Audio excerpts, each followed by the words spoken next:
Hello student, इस video के अंदर हम डिस्कस करेंगे टाइप्स ऑफ सेल। मैंने आपको न्यूक्लियस के बारे में लास्ट वीडियो के अंदर समझाया था।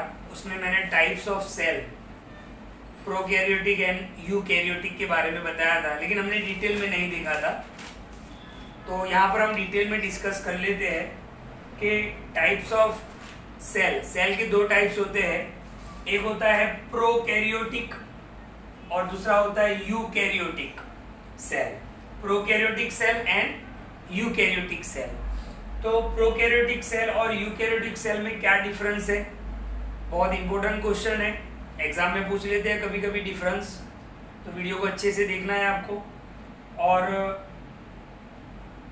सेल के जो टाइप्स आप समझ जाओगे तो आपको बहुत कुछ समझने में आसानी होगी। तो सबसे पहले हम बात करते हैं प्रोकैरियोटिक सेल। प्रोकैरियोटिक सेल हम किसको बोलेंगे कि जिसके अंदर जो न्यूक्लियस होगा वो वेल डिफाइंड नहीं होता है, यानी बिल्कुल क्लियर नहीं दिखता है। तो nucleus is not well defined, उसको हम बोलेंगे प्रोकैरियोटिक सेल। ओके, अब न्यूक्लियस जो है वो वेल डिफाइंड नहीं है, तो इसका मतलब ये होगा कि न्यूक्लियर मेम्ब्रेन भी क्या होगा? एब्सेंट होगा। मैंने बताया था आपको कि मान लो, ये ध्यान रखो, ये एक सेल है, सेल के बीच में क्या होता है? न्यूक्लियस होता है। अब ये न्यूक्लियस ही नहीं है तो न्यूक्लियर मेम्ब्रेन भी एब्सेंट ही होगा। ओके, तो वेल डिफाइंड ही नहीं होगा तो न्यूक्लियर मेम्ब्रेन ही नहीं होगा। न्यूक्लियर मेम्ब्रेन क्या होता है? तो हमने समझा था न्यूक्लियस में कि ये जो बाउंड्री है, डबल लेयर बाउंड्री, उसको हम न्यूक्लियर मेम्ब्रेन बोलते हैं। तो सीधी बात है कि न्यूक्लियस ही वेल डिफाइंड नहीं है तो न्यूक्लियर मेम्ब्रेन भी क्या होगा? एब्सेंट होगा, राइट। अच्छा, ये जो प्रोकैरियोटिक सेल होते हैं वो साइज के अंदर बहुत ही छोटे होते हैं, है ना, very minute in size. Prokaryotic cell जो होते हैं वो साइज में बहुत ही छोटे होते हैं। ओके, अच्छा, इनका साइज कितना होता है? कभी कभी एमसीक्यू में पूछ लेते हैं। तो 1 to 10 माइक्रोमीटर, 1 to 10 माइक्रोमीटर, इतनी इनकी बहुत ही स्मॉल साइज होती है।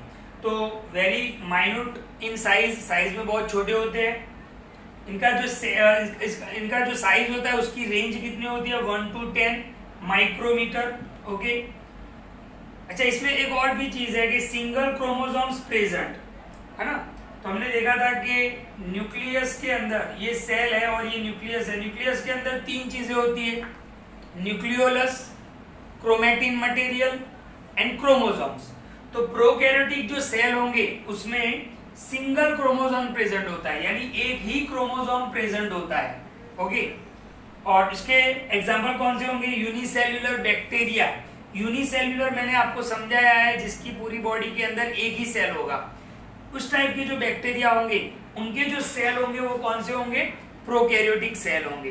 तो आपको अच्छे से प्रोकैरियोटिक समझ में आ गया होगा। फर्स्ट पॉइंट क्या था? Nucleus is not well defined. अब न्यूक्लियस वेल डिफाइंड नहीं है तो इसका मतलब ये हुआ कि न्यूक्लियर मेम्ब्रेन जो है वो एब्सेंट होगा। बहुत ही छोटे साइज के होते हैं, 1 to 10 माइक्रोमीटर के होते हैं। ओके, सिंगल क्रोमोसोम्स होता है, उसके अंदर एक ही क्रोमोसोम्स प्रेजेंट होता है। और यूनिसेल्युलर बैक्टीरिया उसका एग्जाम्पल है प्रोकैरियोटिक सेल का। Okay, eukaryotic cell. Eukaryotic cell की बात करते हैं तो इससे आपको थोड़ा, आपको प्रोकैरियोटिक समझ में आ गया होगा तो यूकैरियोटिक अच्छे से समझ में आ जाएगा। यूकैरियोटिक सेल जो होते हैं, हमारी बॉडी के जो सेल है ना, वो यूकैरियोटिक सेल होते हैं। ह्यूमन, एनिमल्स, प्लांट्स, अमीबा, इन सब के अंदर यूकैरियोटिक सेल होते हैं। ओके, तो हमारे अंदर जो सेल होते हैं उसके अंदर न्यूक्लियस जो होता है वो वेल डिफाइंड होता है, बहुत ही मतलब बिल्कुल क्लियर दिखता है। अब सीधी बात है कि न्यूक्लियस वेल डिफाइंड होगा तो उसके आगे पीछे न्यूक्लियर मेम्ब्रेन भी होगा। और न्यूक्लियर मेम्ब्रेन क्या होता है? Double layered. तो ध्यान से देखो, यूकैरियोटिक सेल का पहला पॉइंट क्या होगा? Nucleus is well defined, it has double layer nuclear membrane, यानी ये जो न्यूक्लियस है इसके आसपास डबल लेयर, 2 लेयर वाला क्या होगा? न्यूक्लियर मेम्ब्रेन होगा। अच्छा, ये लार्ज होते हैं साइज में। ओके, ये बहुत ही छोटे होते हैं, ये लार्ज होते हैं। इनकी साइज कितनी है?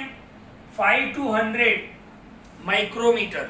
ओके, 5 to 100 माइक्रोमीटर इनकी साइज होती है, जो बहुत ही ज्यादा होती है सेल की साइज। ये हमारी बॉडी के अंदर होते हैं। More than 1 chromosomes are present. Okay, तो यूकैरियोटिक सेल के अंदर एक से ज्यादा क्रोमोसोम्स होते हैं, जबकि उनके प्रोकैरियोटिक में क्या देखा था, सिंगल क्रोमोसोम होता है, एक ही, जबकि यूकैरियोटिक में मोर देन वन। ओके, हमें डिटेल में पढ़ना है क्रोमोसोम्स के बारे में, आगे के चैप्टर में बायोलॉजी में ही पढ़ना है। और इसके एग्जांपल क्या होंगे, ह्यूमन, एनिमल्स, प्लांट्स एक्सेट्रा जो है वो अमीबा भी आएगा। तो इनकी बॉडी के अंदर कौन से सेल होते हैं, यूकैरियोटिक सेल। तो हमारी बॉडी में कौन से सेल होंगे, यूकैरियोटिक सेल होंगे, राइट। तो ये था टाइप्स ऑफ सेल। ओके, थोड़ा डिटेल में मैंने आपको बता दिया, तो अच्छे से आप वीडियो को देखो और क्लियर करो। Thank you.